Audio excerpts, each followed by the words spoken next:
우리는 지금 예수님의 행하심, 예수님의 표적을 통해서 그분이 말씀하시는 자기 자신에 대하여, 예수 그리스도에 대하여 지금 알아보고 있습니다. 예수님은 이사야가 예언하던 인자, 즉 오리라 약속된 메시아다라고 먼저 선포하시고, 또한 예수님은 광풍과 광기를 잠재우시는 자연적인 영역의 주요, 초자연적인 영역에도 주관자이신 주관자다라고 말씀을 나누었고요. 그리고 그분은 죄를 사하시는 권세를 가지고 죄를 사하시면서 죄인들을 고치시는 분, 죄인들을 변화시키는, 죄로부터 우리를 건지시는 구원자다라고 말씀을 나누었습니다. 이제 이어지는 말씀을 계속해서 살피면서 그분이 말씀하시는 자기 자신, 성경이 말하는 예수 그리스도는 어떤 분인지를 계속해서 살펴보려고 하는데요. 그 첫 번째는 새 시대를 여시는 분, 새로운 세상을 여시는 분이라고 우리에게 말씀해 주고 있습니다. 오늘 본문은 요한이라는 사람의 제자들이 금식과 관련된 질문을 하면서 시작이 되는데, 14절을 한번 읽어볼까요? 14절 시작. 그때에 요한의 제자들이,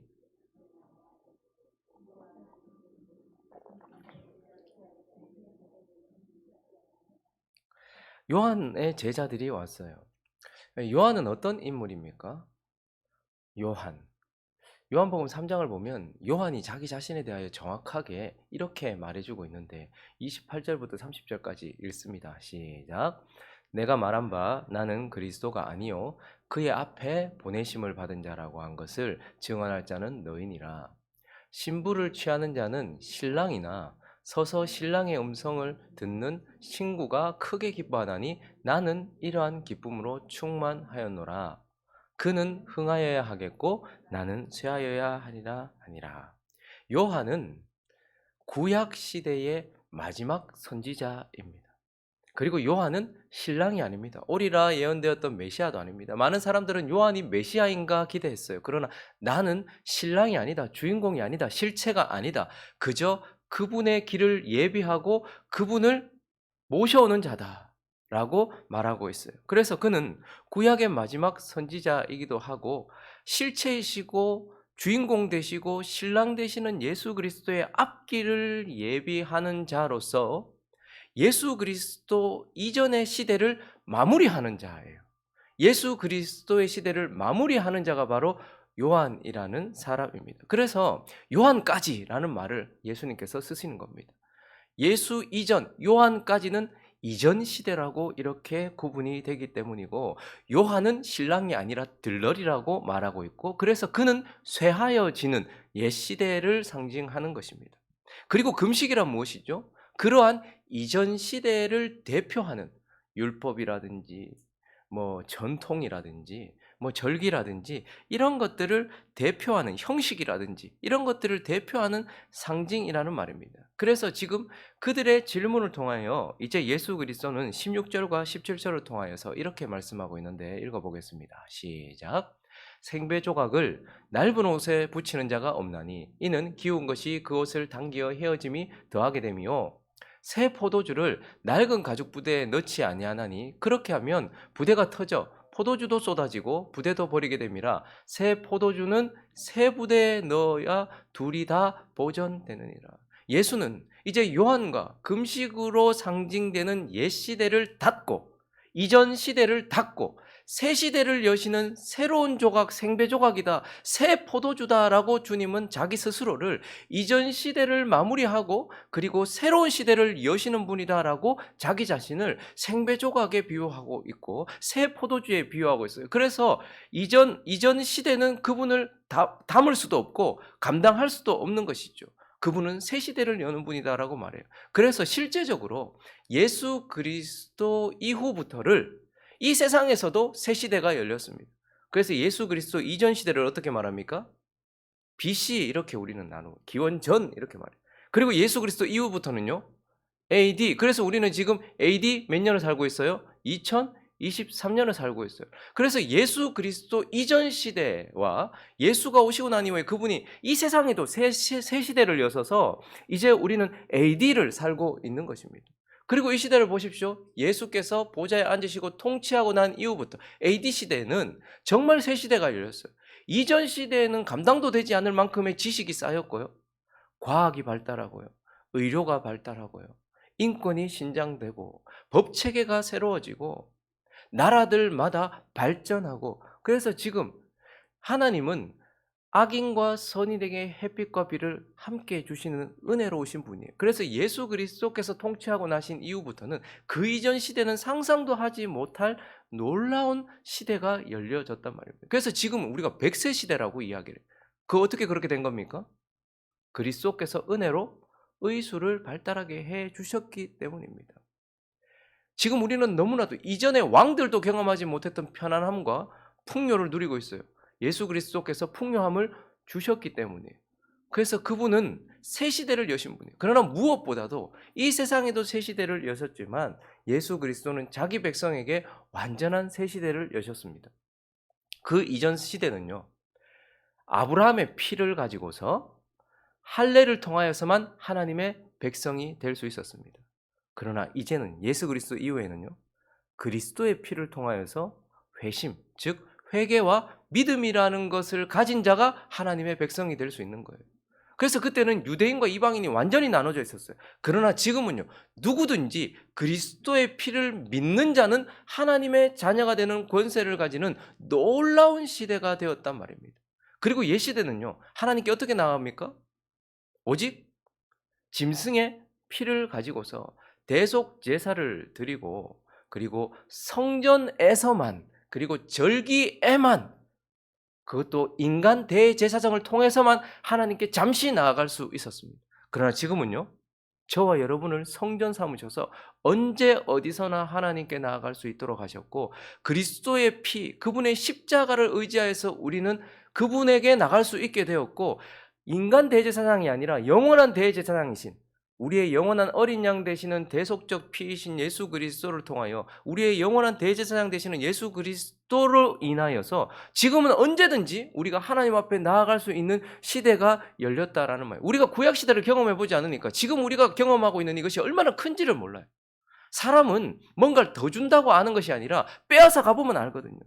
구약 시대는 이렇게 하나님께 나아갈 수 없었단 말입니다. 저와 여러분이 교회에 나와서 혹은 우리가 있는 자리에서 눈을 감고 그리스도의 이름을 부르며 하나님께 나아갈 수 있는 것은 그분이 오시고 난 이후에 십자가 이후에 일어난 새로운 시대란 말입니다. 그리고 그 이전 시대, 예수 그리스도 이전 시대는요, 율법을 따라 사는 삶이었어요. 율법을 따라서만 살아야 됐어요. 그러나 육신을 입은 우리는 율법은 육신이 연약한 자들에게는 아무 효능이 없어요. 바르게 가르쳐줘도 살 힘이 없는데요. 그러나 지금은 어떻습니까? 성령을 따라 사는 시대가 되었습니다. 성령의 영감으로 기록된 성경과 우리 속에 들어와 계시는 성령을 따라서 사는 시대, 율법을 따라서 살던 시대와는 차원이 다른 시대를 살고 있단 말입니다. 그리고 그 이전 시대는요, 어린 양으로 오실 예수 그리스도를 기다리는 시대였습니다. 그러나 이제는요, 심판하실 사자의 모습으로 오실 예수 그리스도, 다시 오실 예수 그리스도를 기다리는 시대를 살고 있어요. 이전 시대와 비교하면 지금 제가 말씀드린 것은 맛배기이고 얼마나 많은 것들이 바뀌어 있는지. 그런데 예수 그리스도는요, 생배조각이에요. 헌옷이 감당하지 못하고요, 옛 가죽 부대가 감당하지 못하는 새로운 시대를 여시는 새로운 분이시다라고 우리에게 말씀을 하면서, 나는 이제 죄로부터 너희를 건지며 죄로부터 건진 받은 자들에게, 그리고 아직까지 세상에 있는 자들에게까지도 새로운 시대를 여는 자다라고 자기 자신을 선포하고 있는 것입니다. 그리고 오늘 본문을 통하여서 두 번째, 그분은 어떤 분인가? 새 생명을 주시는 분이다. 새 시대를 여시는 분이기도 하고 새 생명을 주시는 분이기도 하다라고 말씀하고 있습니다. 오늘 본문은 이제 죽음과 관련된, 죽은 자를 살리는 것과 관련된 표적을 우리에게 보여주고 있는데요. 죽었다라는 말이 나와요. 딸이 죽었다. 그리고 혈루증 앓던 여인의 이야기가 나옵니다. 즉 죽음을 의미하고요, 이제 그들에게 생명을 주는 이야기가 이어지고 있는데, 여러분, 죽음이 무엇이죠? 죽음은 존재 자체가 사라지는 것입니까? 죽으면 끝입니까? 사람들은 그렇게 생각해요. 그러나 죽음은 무엇인가? 18절을 보시면요, 읽어주시겠습니까? 시작.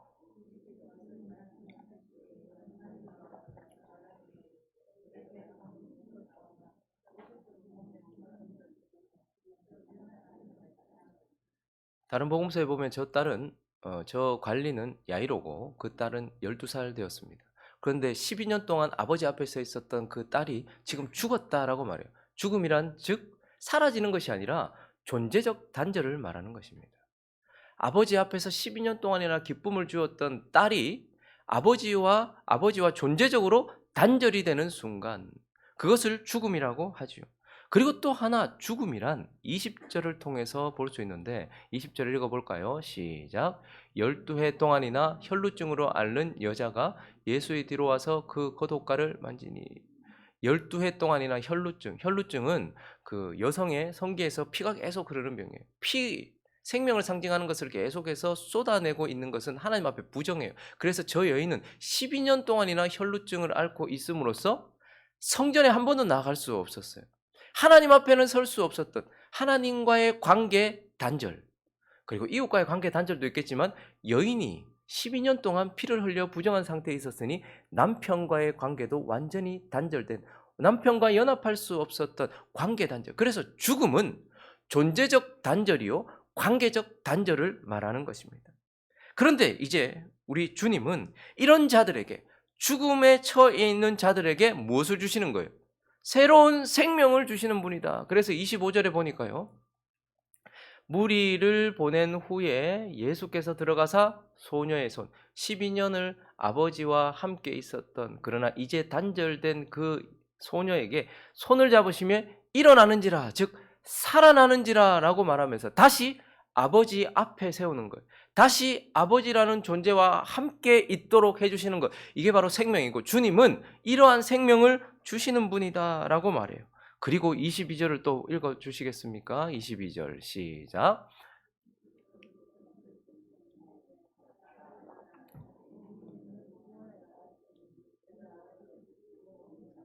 또다시 하나님 아버지의 딸이 12년 동안이나 하나님과의 관계가 단절되어 있었어요. 그런데 그 딸에게 딸아라고 말해요. 아마 그 여인은, 여인들이 그래요. 그 당시에 하나님께 나아갈 수 없었잖아요. 그리고 고칠 수 없는 혈루증을 안고 있었을 때 하나님은 나를 버리셨는가 생각했을지 모를 거예요. 그런데 예수님이 하셨던 말, 자기의 몸에서 피가 멈추는 것보다 더 은혜스러웠던 말은 딸아라는 말이었을 거예요. 하나님이 나를 여전히 딸로 부르고 계시는구나. 그분과의 관계가 다시 이어지는 것. 그리고 그 여인이 혈루증을 다 고침받고 난 이후에 사람들과의 관계도 회복되었겠지만 남편과 다시 연합할 수 있는 상태가 된 것이고 남편과 연합하게 되는 것이죠. 그러니 새 생명이란 무엇입니까? 새 생명이란 지금 하나님 앞에 존재적으로 서 있고 지금 하나님과의 관계를 맺으며 지금 또한 우리의 신랑 되신 예수 그리스도와 연합해 있는 상태를 새 생명이라고 하는 거예요. 우리는 자꾸 죽음 하면 육체적 죽음만 생각하고 생명 하면 육체적으로 살아있는 것만 생각해요. 그러나 성경이 말하는 생명, 예수 그리스도께서 주신 생명은 우리가 하나님 아버지 앞에 서 있는 것을 생명이라고 말해요. 그리고 우리가 예수 그리스도와 함께 연합해 있는 상태를 생명이라고 말하고 우리 주님은 그러한 생명을 주신다라고 말해요. 그래서 요한복음 6장을 가보시면요, 생명을 이렇게 표현하고 있습니다. 54절부터 57절까지. 새 생명이 무엇인가? 우리가 우리의 소견대로 새 생명을 생각하지 말고 성경이 말하는 새 생명, 내가 지금 가지고 있는 그 생명이 무슨 생명인지를 알아야 됩니다. 읽어봅니다. 시작. 내 살을 먹고 내 피를 마시는 자는 영생을 가질 것이다라고 말합니까? 가졌다라고 말합니까? 새 생명을 성경은 영생이라고도 표현하는데 내 살을 먹고 내 피를 마시, 예수 그리스도의 살을 먹고 피를 마신다는 것은 뭐죠? 육체적으로는 우리가 무엇을 먹을 때 입으로 먹잖아요. 근데 영적으로는 뭘 먹는다 할 때는 어떻게 하죠? 믿음으로 받는 걸 말해요. 그래서 예수 그리스도의 살, 피, 십자가를 믿는 자는 지금 영생을 가질 것이라 말하지 않고 지금 새 생명을 가졌다라고 말해요. 그리고 마지막 날에 내가 그를 다시, 육체적으로 우리는 죽을 것이지만 다시 살릴 거예요. 지금, 그러니 우리는 지금 이미 새 생명을 가지고 있다라고 말해요. 계속 볼까요? 내 살은 참된 양식이요 내 피는 참된 음료로다. 내 살을 먹고 내 피를 마시는 자는 지금 내 안에 거하고 나도 그의 안에 거하나니 살아계신 아버지께서 나를 보내시면 내가 아버지로 말미암아 사는 것 같이 나를 먹는 그 사람도 나로 말미암아 살리라. 그러니까 지금 하나님과의 관계가 회복되고 지금 예수 그리스도의 관계가 회복된 것, 이걸 뭐라고 하는 거예요? 새 생명이다라고 말하고 있는 것. 내가 지금 하나님 아버지 앞에 서 있게 되어진 것, 그리고 내가 지금 예수 그리스도와 연합되고 그분과의 관계에 있는 것, 이것이 바로 새 생명이다라고 말씀하시고, 지금 예수 그리스도는 나를 믿는 모든 자들에게 새 시대를 여시기도 하시지만 뭘 주시는 분이에요?